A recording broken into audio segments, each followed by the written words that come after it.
There's a confirmed tornado now on the ground. Folks, this just got really, really serious. If you're in Davidson County and you're hearing this, if you know anyone that lives in downtown Davidson County, this was just seen on one of our traffic cameras. Or one of the T-Dot cameras, folks. So you need to be taking your tornado precautions. I'm going to zoom down. Since this is a confirmed tornado, I'm going to get down and go street to street with people. All right, folks, if you live in Davidson County right now, you need to be going down to the lowest level, a room with no windows, preferably a basement, a bathroom, a closet. I'm going to get down low here, and I'm going to show you where this storm would be at. I'm going to get this on Velocity Products so we can just show you exactly where this storm would be located, the bright green, the bright red. Okay, this is going to be near Hydes Ferry Road.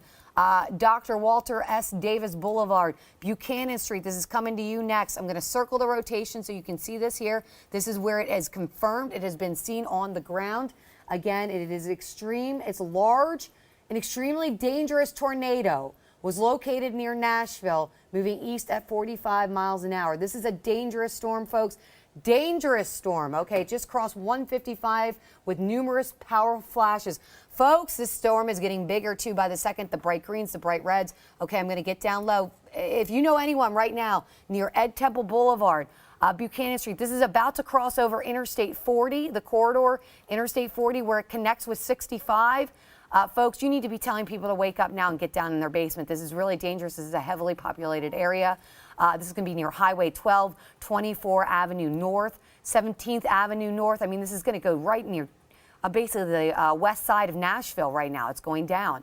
And it's moving fast. This is a really, really dangerous situation. If you notice the timestamp on this, it is 12:49 in the morning, folks. Most people are asleep. If you have friends, please, family members, call them, wake them up. This is a large confirmed tornado on the ground around downtown Nashville. Now moving east of downtown Nashville, moving past actually really east Nashville, and now moving towards Lebanon Pike here. You see this is I-40. Okay, this is a major thoroughfare.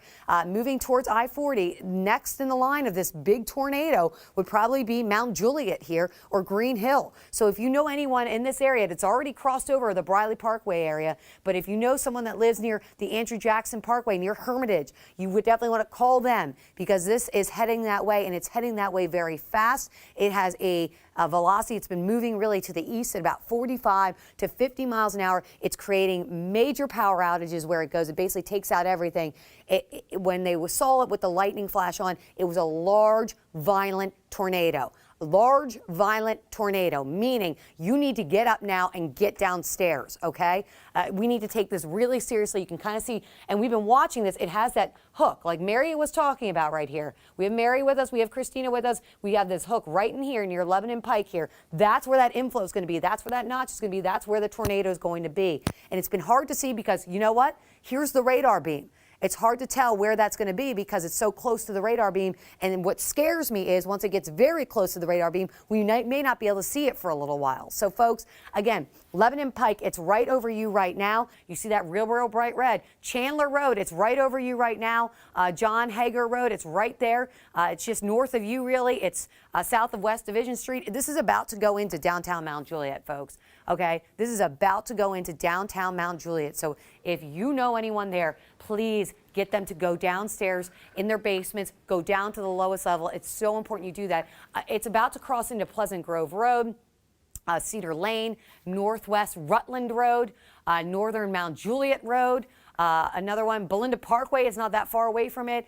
Eastgate Boulevard, Beckham Road, Curd Road, lots of neighborhoods. I know there's a lot of shopping centers around this area too, so just be careful. Again, I did put a storm track, but it's racing so fast that it's going to go right into Mount Juliet. It's pretty much into Mount Juliet now.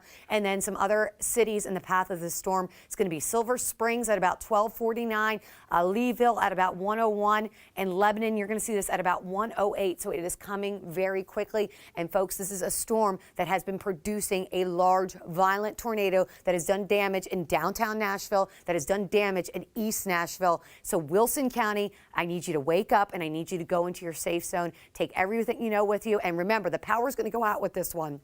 We are streaming live on Facebook. Make sure you go and find us on Facebook. It's just WKRN News 2. Find us, find us, find us. We will keep you safe throughout the night. You know, Bob, I was saying it last night. You know, I was on air with everyone. I believe the first tornado warning from this cell that really went from the western side of the state around, say, 11 o'clock, I think is when our first warning came out for Camden County. But that warning came out around Davidson County at 12:30, and then it came over here around 1, and it was flying. And I thought at night, I said, I'm not really going to look forward to seeing what it looks like when the sun comes up. And I can tell you, it really is devastation. But I have to say, the one thing I'm loving when I'm seeing this is the community, the people coming out here. I mean, they don't have their homes right now. They're trying to find belongings, and they have such a good positive attitude, and people just keep funneling in, bringing water, bringing things. I mean, this is such a great community effort, and it's just great to be out here with everyone. And, you know, everyone's thanking us. They're thanking us for our app. So if you're watching this, you download that app. That app will save your life, and we will be with you every step of the way. You know, Mary Mays was with me. Christina was with me. We were there all night. Davis Nolan was with me, and we kept you guys safe.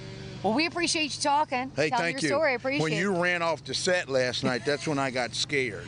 That's when he knew. He knew it was real, and I was talking serious business. You said it's really speeding up. It's really speeding up. Yeah, and that. And you disappeared. Well, I'm like. And then the power went out, you said. Yep. Yep. Yeah. Well, So. Now you got to get that weather app. Then you can stream. I do. Okay, good. All right, he's got it. Frank's good. He's already got that. There we go. See, I'm already selling the weather app to him, and he already got it. News 2's Danielle Breezy joining us live from North Nashville, an area greatly impacted by those storms. Danielle. That's right. You know, yesterday in North Nashville, I was in around a lot of homes that had been destroyed, a lot of people out there, the volunteers. But it's not just that. This is the TSU farm, part of the TSU campus, and 3 out of the 4 buildings were destroyed. We're standing in one of them. Look at this.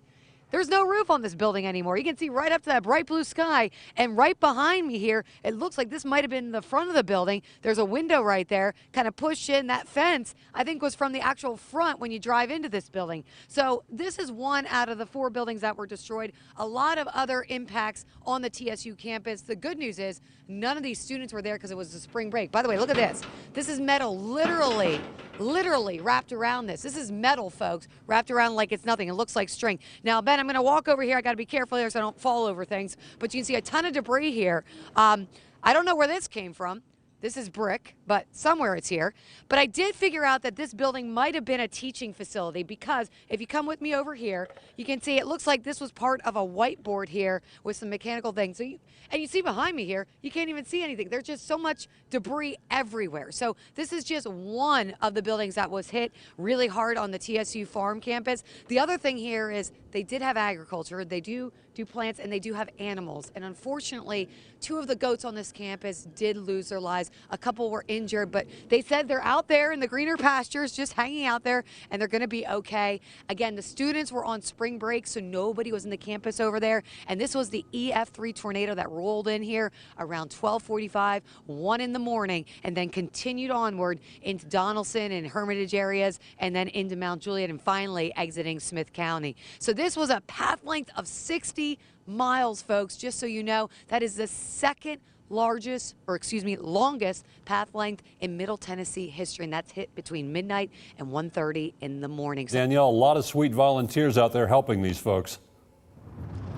I know, indeed, Bob. That has been the story of the day since I've been out here. You know, this is where the EF4 tornado with winds of 175 miles per hour dropped down in the middle of the night when a lot of folks were sleeping. Chief Meteorologist Danielle Breezy continues our live team coverage right now. Danielle, bring us up to speed on the recovery efforts where you are. How's it going? Eric, well, I can tell you so far that I've been out here, I mean, there is a lot of damage. There's a lot of recovery left to do. But I can tell you, people are in pretty good spirits, the folks that I've talked to. Now, I'm joined by Daryl. How you doing? Doing just fine, ma'am. Okay, so we got to talk a little bit about the night of the tornadoes. Tell me a little bit about that. Well, when it come through, as we was talking earlier, I was watching your broadcast, and you was mentioning about some winds. Evidently they got together, because when you pulled it up, it was right over my farm. In about 5 minutes, it sounded like a train coming through, and you can see what it's done. I know, you can see all the damage behind me. And you know, what was that night like for you? I want to hear that, Charles. Well, I live in Allgood, so it didn't get bad, but we had one of our volunteer firemen that got on the radio pretty quick after the alert tone went off, and was talking about he had a direct hit, and it really started bringing things together as you know, it's a tornado warning, and now we've got a touchdown and we've got people injured. So it was pretty gut wrenching. It was pretty gut wrenching. And you know, you've said you've lived here your whole life. Yes, ma'am. What do you think about this? I mean, when you see all this. It's devastating. You know, Cookeville has grown into a good-sized community. We're very blessed to have what we've got. But Cookeville and Putnam County also still has the small-town atmosphere that we had when I was growing up. I mean, most people know everybody, just like where we're standing. You know, go to church with these folks, work with them, and it's just it's sad. It's very, very sad. But you know what? You guys are going to bond together. You guys are going to be okay. You're Cookeville strong. And by the way, you guys are my true heroes. So I'm going to give you a News 2 hat. How about that? Will you wear that for me? I sure will, ma'am. All right, we're going to send it back to you. These guys are the heroes, by the way. Yes, they back are. to you. Tell them thank you for us, Danielle. News 2's Danielle Breezy is joining us live from that area. And Danielle, you've been speaking with some of those who were hit the hardest.